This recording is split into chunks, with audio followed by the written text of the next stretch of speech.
think, especially coming out of the recent Paris conference, that municipalities have a huge central role to play, because most of the world's population lives in cities now, and those of us that live in cities and those of us who run cities have a huge responsibility to be leaders, or the cities have a huge responsibility to be leaders in terms of combating climate change. You know, 5 or 6 years ago, there was, or even 10 years ago, there was a pretty strong initiative, I thought, to bring some things to the forefront, to engage citizens in discussion about climate change issues and what can be done, what can we do, and I think that's tapered off in the past few years. That's been my, it has tapered off in the past couple of years. Climate change it's going, it's still happening, it's increasing, and the city is sort of standing still. And so the fact that we're standing still, the gap between us and the climate change impacts is growing larger, and so the city's not doing anything actively to be detrimental, but the lack of action, lack of positive action on this front is detrimental. I've had a look at the official community plan, and there's not a great deal of mention of climate change within the plan. I've never had the feeling that the city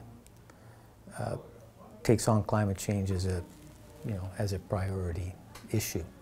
And I wouldn't necessarily fault them for that. They have many things to think about, but they've never made that a big top priority for them.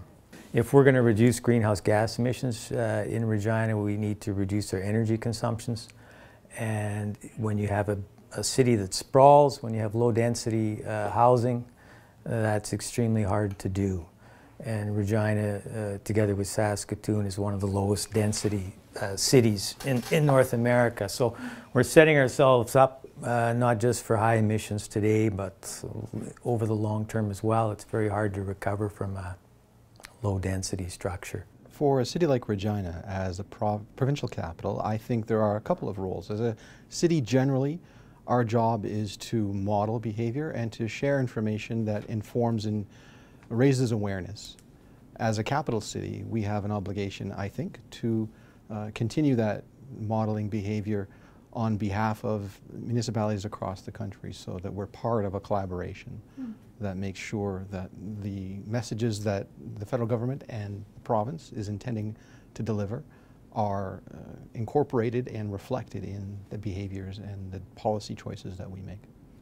Climate change is one factor we consider when we design things like our official community plan. And when you look at the official community plan, it indicates how thoughtful the City of Regina has been for the better part of the past 25 years, where we've had several examples of the impact of climate change and awareness of how important managing the climate can be in our policy decisions and in the discussions we've had with the community and with our partners.